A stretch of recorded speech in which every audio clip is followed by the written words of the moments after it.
آج ہمیں امین القادری جو مالیگاؤں کے رہنے والے ہیں ان کی سیادت پر بات کرنا ہے۔ یوں تو ہندوستان میں آپ کو بہت سے ایسے ملیں گے جو ہوتے کسی اور کے ہیں، کہلاتے کسی اور کے ہیں، ہوتے کچھ اور ہیں اور سید کہلوانے لگتے ہیں۔ اور کسی نے بڑا مشہور ایک جملہ عرض کیا تھا کہ جب حالات اچھے ہوئے تو خود کو سید کہلانا شروع کر دیے۔ جی ہاں، امین القادری صاحب کا بھی کچھ ایسا ہی معاملہ ہے۔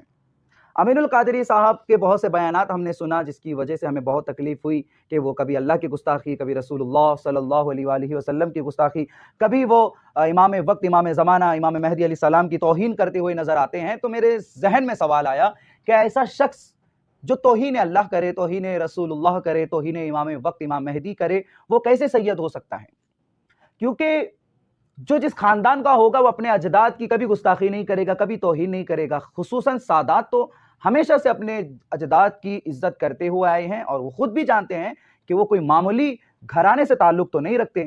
تو امین القادری کی سیادت پر پھر مجھے شک ہونے لگا، اور یہ شک مجھے صرف اس بنا پر آیا کہ وہ توہین مسلسل اپنے بیانات میں اپنی غلیظ ترین گفتگو سے کرتے ہوئے نظر آ رہے تھے۔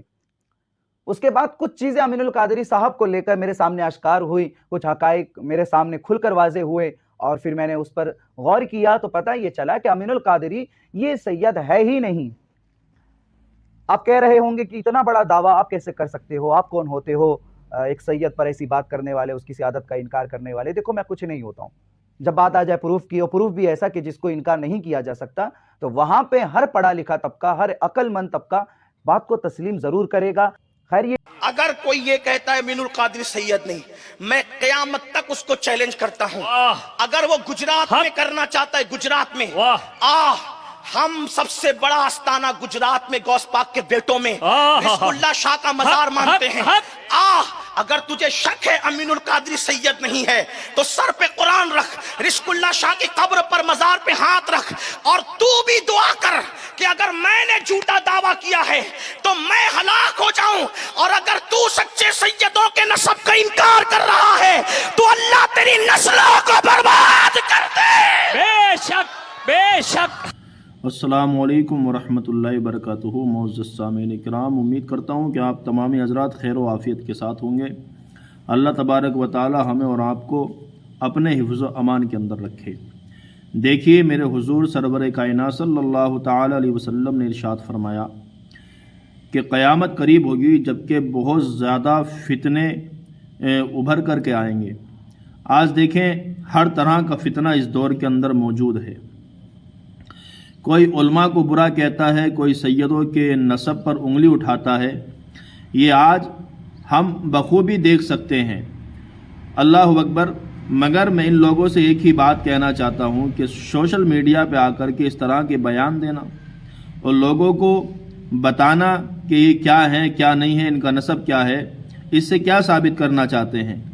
حضور سید امین القادری صاحب قبر مدظ اللہ النورانی کو جو یہ بول رہے ہیں کہ انہوں نے گستاخی کی ہیں، توہین کی ہے، نعوذ باللہ، ایسا تو کوئی بیان ہم نے سنا نہیں۔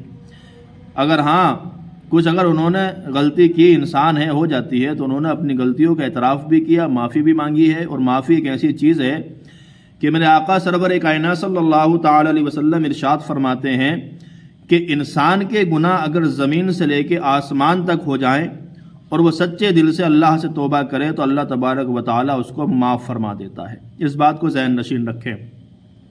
اور ایک بات یہ کہ میرے آقا سرور کائنات صلی اللہ علیہ وسلم ارشاد فرماتے ہیں کہ جو شخص یوں کہے کہ میں سید ہوں، وہ سید ہو یا نہ ہو وہ جانے۔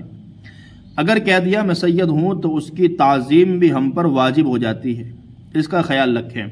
تو یہ جو لوگ ہیں یہ پتہ نہیں کہاں سے آتے ہیں، آپ ان لوگوں کو نہ سنیں اور ان لوگوں کو بائیکاٹ کیا کریں۔ ایسے لوگوں سے ہمارا کوئی واسطہ نہیں جو علماء اہل سنت کے اندر یعنی اس طریقے سے اختلافات بھرنے کی کوشش کیا کرتے ہیں اور لوگوں کو گمراہ کرنے کی کوشش کرتے ہیں۔ میں اللہ تبارک و تعالیٰ سے دعا گو ہوں کہ اللہ ہمیں اور آپ کو تمام علماء اہل سنت اور تمام اہل سنت والجماعت کے لوگوں کو اپنے عقیدے پر قائم اور دائم رکھے۔ السلام علیکم۔